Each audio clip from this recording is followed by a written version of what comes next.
Kellyanne Conway is counselor to the president. Kellyanne, good to see you. Good morning. Good morning. It's deadline day. This is the day the House Intelligence Committee wants the Justice Department to turn over any and all evidence they have that proves that Barack Obama wiretapped the phones at Trump Tower during the campaign, as President Trump has alleged. Are we going to have real facts on this afternoon? The president called for the House and Senate Intelligence Committees to add this piece of the investigation to an existing investigation, and he's pleased that that is happening.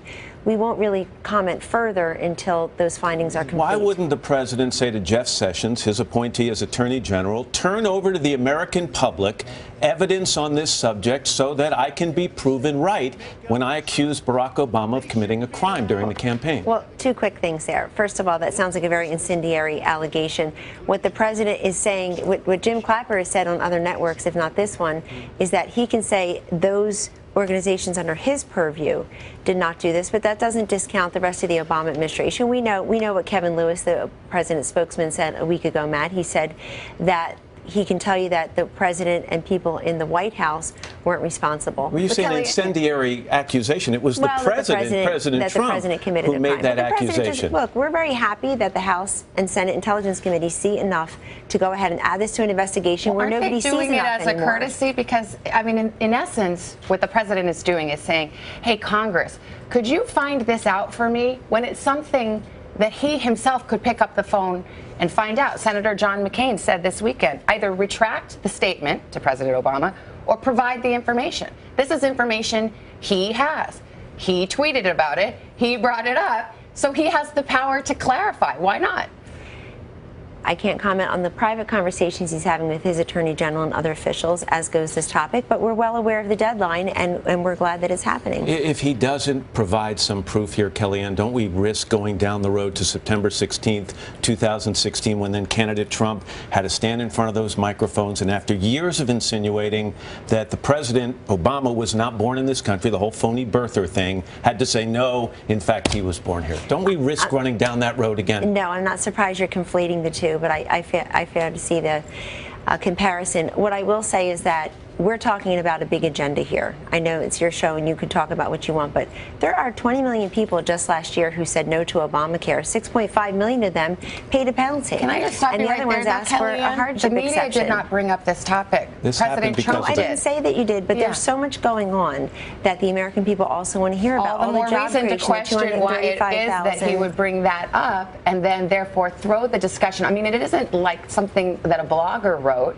It's something the President of the United States accused his predecessor of tapping his phone. And it's under investigation. So, in fairness, the media are just trying to find out if there's any veracity to the thing I understand, he claims. but there are so many other things going on as well that matter to Americans. They heard what he said in this joint session. They're still listening to that message. They're happy that a health care plan that has left millions with skyrocketing premiums and no care. There are literally some people in this country, Savannah, who have an insurance card and literally can't use it because they can't afford the premiums and the deductibles. That can't stand. Paul Ryan was asked a very simple question. How many people are going to lose health care coverage, insurance under this new plan as compared to Obamacare? He couldn't come up with an answer. As a spokesperson for the president, can you give me a number? Yes. The fact is that what Speaker Ryan said below that comment was he can't give you an answer because he doesn't know what people will do once they have. It's up to them. Well, it's up to them. Once they have more choice and freedom in the marketplace, they'll have tax credits. Those who are not currently on Medicaid and those who don't have employer-sponsored plans. That's who we're really talking about here in repeal and replace coverage. So he doesn't know what they'll do, but we know what they will have. They will have more choices, more competition, including across state lines. But access to health care is very different than having health care. Well, we want people to have care. We want everybody to have care. And we know that there's inequitable tax treatment right now among those who get about 175 million Americans who get their health insurance through their employers. Those who are on Medicaid will continue to be on Medicaid.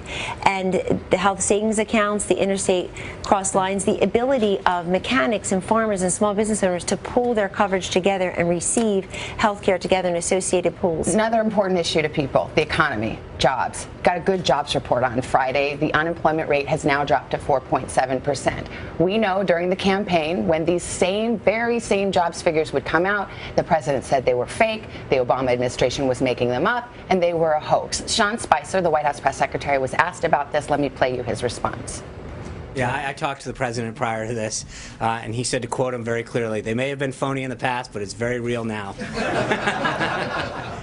Okay, it's a funny line, but in a sense, he can't even answer that question with a straight face, because he knows that the president is saying numbers that were fake when they were under his predecessor are now real because they're good. I mean, what gives? How do you explain that? If you are one of the miners or somebody manufacturing construction who is receiving one of these 235,000 new jobs created in the president's first full month on the job, Savannah, that's the only number that matters to you. Right, but was the miner's job real under President Trump, but not real under President Obama? That's what's just said. And half of the media laughed at the comment. It was a lighthearted moment. But the fact is, we have less than 5% unemployment.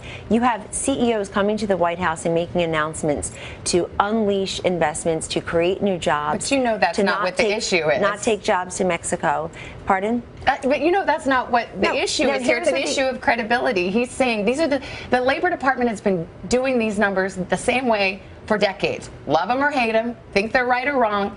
The process hasn't changed. The method has not changed. So the question is, where's the credibility there, saying those numbers were fake, but now they're real because I happen to be in the credibility is in the $7 billion Intel took off the shelf and is going to unleash an investment because they're working with President Trump to do so. The credibility is in the 235,000 new jobs created. In other words, he's the president now, and we're looking at what this president is doing in short order. Well, with all due respect, what Savannah is asking is, if we couldn't believe what he was saying during the campaign, if he was calling these numbers fake when they were real, because they're real now, where's the credibility in that? Well, he's also talking about things that were fake, like you can keep your doctor if you like your doctor, you can keep your plan if you like your plan. There's a lot of fakery going on for people who were promised something that never came to be. And healthcare is the best example of that, which is why it's his first major legislative priority, Matt and Savannah.